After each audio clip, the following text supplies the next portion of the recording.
Welcome to the Deep Dive. Today, we're going to be looking closely at something really interesting in the independent media world. It's called Discover You Radio. Yeah. Our sources give us a pretty good picture of how they're, trying to make space for themselves against the big players. Right. And it's important, I think, to define what we mean by independent world.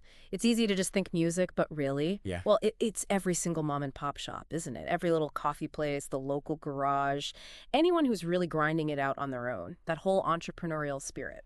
Okay, yeah, that makes sense. So our mission today really is to understand how Discover You Radio actually supports these artists, these small businesses. Huh. And I guess why is that so important right now?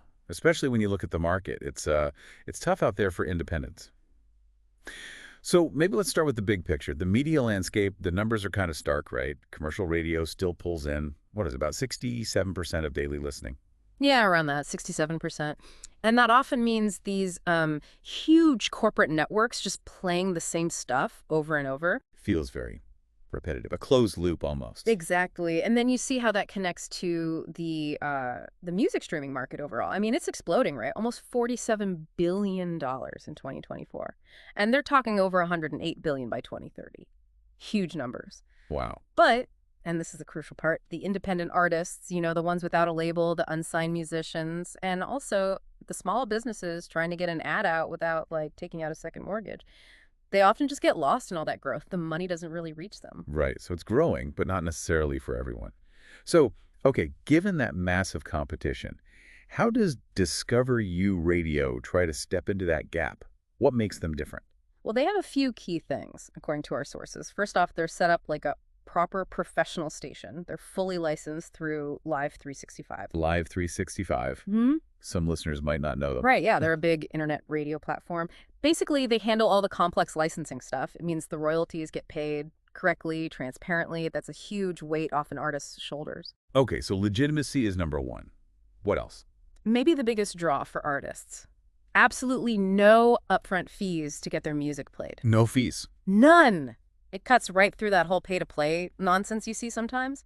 Artists can just go to their site, discoveryourradio.com/submissions, upload their music, and apparently it can be in rotation within 24 to 48 hours. Incredibly fast. But wait, they have over 1,000 artists, you said? Mm. How do they make sure everyone gets a fair shot with that many tracks? Yeah, good question. They use technology called Sam Broadcaster. It's not just a shuffle button. It's smarter than that. It tracks how often each artist gets played. The algorithm is set up so that the less an artist has been played recently, the more frequently they pop up in the rotation. Huh. So it actively tries to surface lesser heard stuff. Exactly. The idea is genuine discovery, trying to level the playing field a bit, instead of just favoring whoever has the biggest marketing push. Okay, that makes sense for artists. Now, let's switch gears a bit to the small businesses, because they're up against giants too, right? Competing with corporate ad budgets. I mean, some companies drop tens of thousands on just one campaign. How does a local shop even begin to compete with that? They usually can't, not on those terms. And that's where Discover You Radio comes in again. Their advertising model is built to be accessible. The rates are, pretty striking. $50 a week gets you banner ads on their site. $50. And get this, $25 for a 5-minute sponsored segment on one of their podcasts. $25 compared to traditional radio. It's a completely different ballpark, isn't it? It actually gives small local businesses a chance to reach listeners without breaking the bank. Yeah, absolutely. And it sounds like there's more to it than just selling slots, right? The sources mentioned they're actively investing in the artists, not just taking submission fees or ad money. Correct. This is where it gets really interesting, I think. They don't just play the music. They actively pitch the artists in their system to other radio stations, to playlist curators, even music bloggers. They're trying to expand their reach beyond just their own stream. So they're acting almost like advocates. Kind of, yeah. Yeah. They even buy the artist's music on platforms like iTunes. They provide certified proof of airplay. They seem genuinely invested in helping these artists to grow. And if you zoom out, you see they're building more than just a radio station. It's becoming a network, a community of these independent entrepreneurs who all get the struggle, and they support each other. And the community aspect seems key. Yeah. But, okay, if artist submissions are free, and ads are super cheap. Right. They must be running on pretty tight margins, right? Extremely tight, you'd have to assume. Which brings us to a really vital piece of their model, donations, community support. Oh. Okay. So they rely on listeners chipping in. Heavily. It's the reality of keeping something like this going. That support covers the day-to-day running costs. Think about monthly operating expenses, those crucial licensing fees we mentioned, keeping the tech up to date, all the background work. It adds up. They're pretty open about being a grassroots thing. And the sources emphasize donations start at just 25 cents. 25 cents. Yeah, every single bit helps, apparently. And it goes directly back into supporting these unsigned independent artists and the platform itself. So when you donate, you're not just like funding a radio station.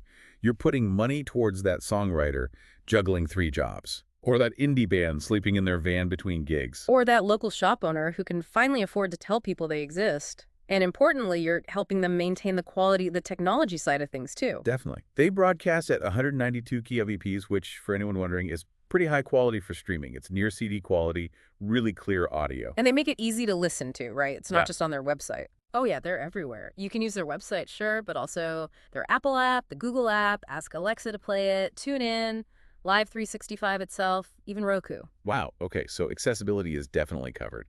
Pretty much, however you listen to stuff, you can probably find them, which also speaks to their reach geographically. Right. I saw that. They're mainly U.S. and Canada now, but pushing outwards.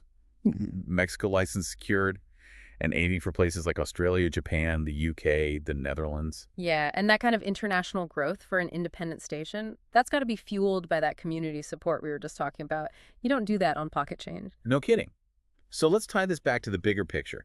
You mentioned earlier that overall streaming growth is actually slowing down a bit, like 6.2% in 2024. Yeah, the explosive growth phase may be tapering off, and at the same time, independent artists are finding it harder than ever to cut through the noise. So Discover You Radio isn't just, I don't know, another streaming option in a crowded field? Exactly. That's not really their game, it seems. They're trying to build something different, a community, a support system. So when you tune in, or if you decide to chip in those 25 cents or whatever, you're directly helping, that specific songwriter down in Nashville who's trying to get heard. Or that indie rock band up in Portland. Or that jazz group in New Orleans that's amazing, but doesn't have a label backing them. It's tangible support. And it goes beyond the music too, right? Yeah. The small businesses advertising, the listeners supporting.